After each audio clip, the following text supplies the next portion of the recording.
uncovering who you are and remembering that all life is sacred.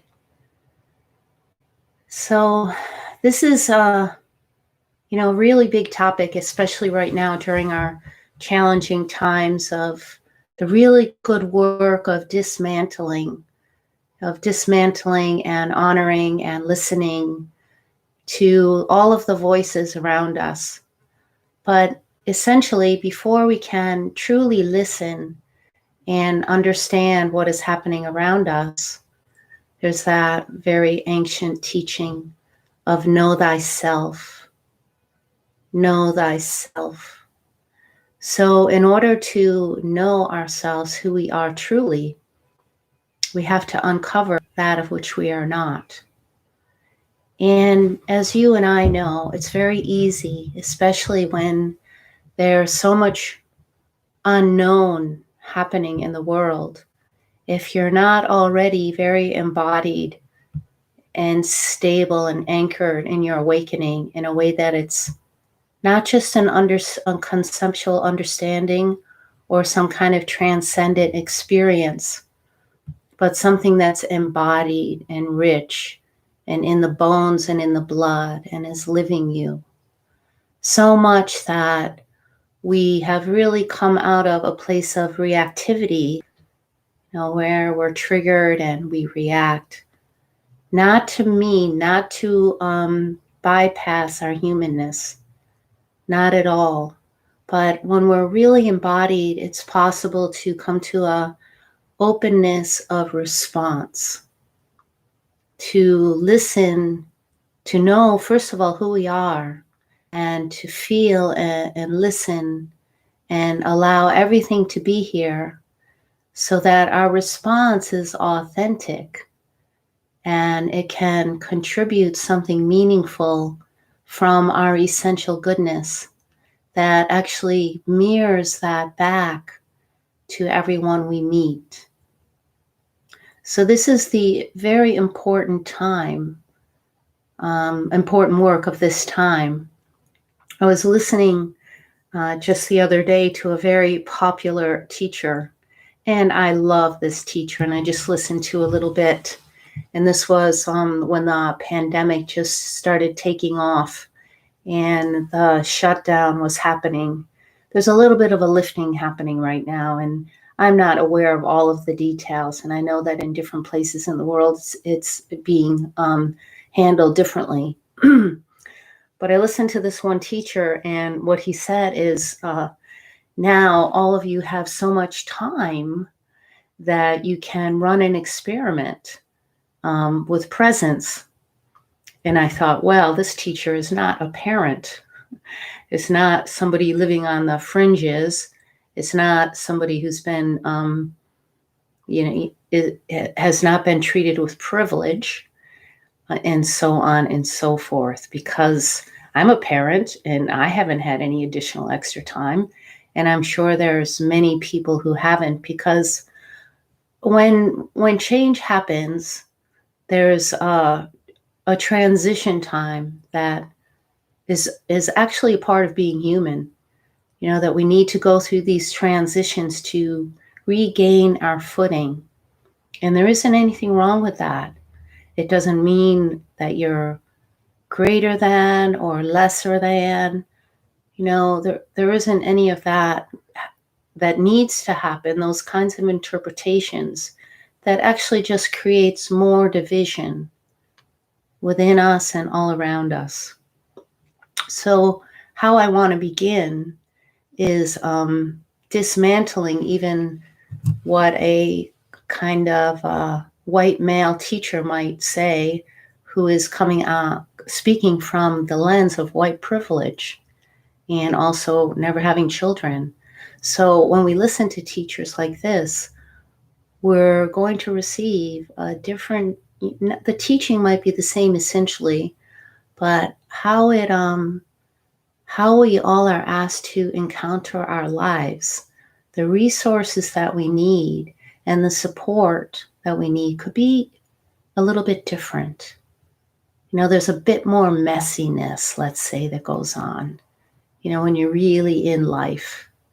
in a big way.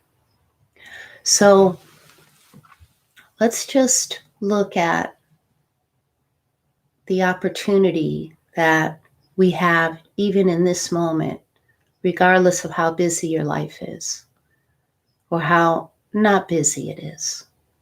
Right now is an opportunity to not be busy. And let's take a good breath together. And I want to offer you just a short meditation that brings us more into our bodies. So a fundamental teaching in meditation, in awakening and consciousness is the possibility of being able to allow thought to be here, but not to be identified with it. So let's do this together. Just as you breathe into your body, you may notice that just in taking a nice long deep breath, that already attention begins to soften in any way that we might locate ourselves in the mind. And identification happens in the mind when we interfere with the flow of natural thought by putting on top of it an interpretation or a conclusion. Because thought is always happening. There's a movement of thought. It's part of our biology. In the same way that the breath is rising and falling, thoughts can rise and fall. Now, the moment that we identify with a thought through interpretation, so thought is telling us something is happening. And then there's another voice that may come in, call that the little me, the interpreting voice. And it makes an interpretation, usually in the way of this should not be happening. Or if this continues, I can't do it. Some defining quality that creates a particular state of mind that is actually in resistance to what's happening. So that's how interpretation works. It always has an energy of resistance with it. Whereas when we soften and offer no resistance, just allowing thought to move as it does, so whatever is happening, and we don't need to add anything onto it. So this is one of the first steps in uncovering the actuality of who you are, who I am, and who everyone is.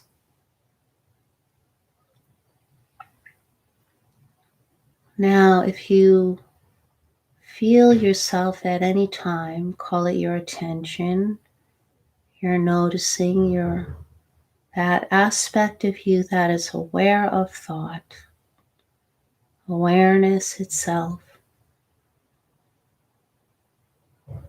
And when you feel it gripping to the movements of thought,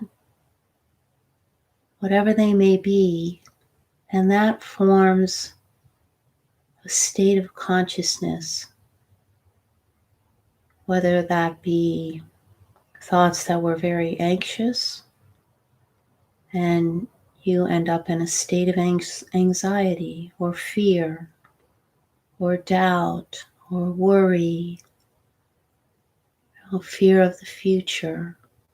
And it can start to feel like a sense of being locked in, very closed. And it can also feel as if you're disconnected from the energy in your body. You know, it's almost like we get cut off here at the shoulders. So this is common for a great deal of humanity, to kind of really locate in the head, in the mind, through interpretation and conclusions. So just notice how that mechanic works. And in the noticing alone, you can drop. You're not making yourself drop. You're just opening into a wider space of noticing.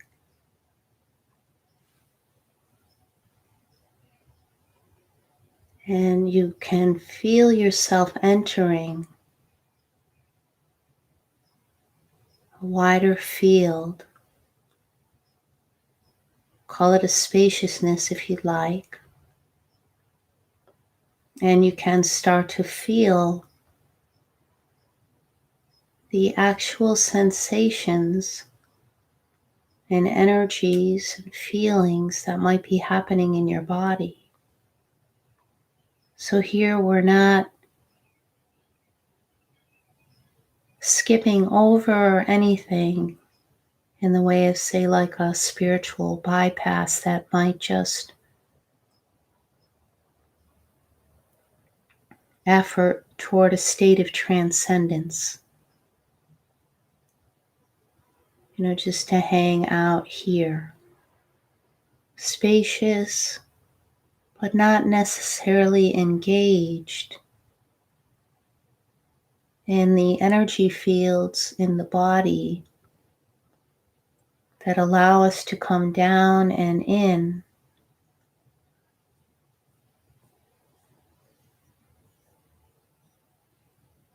Down and in. Now in this journey, you could say, of embodying who you are,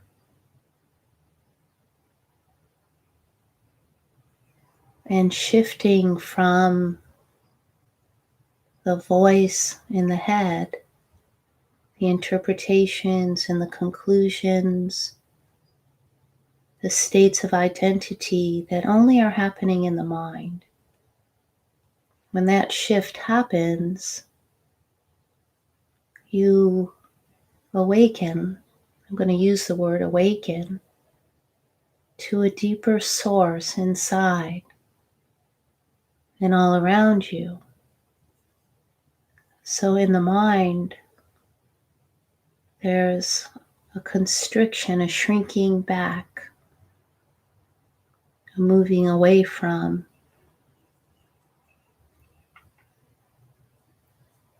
Whatever it might be that keeps the mind busy.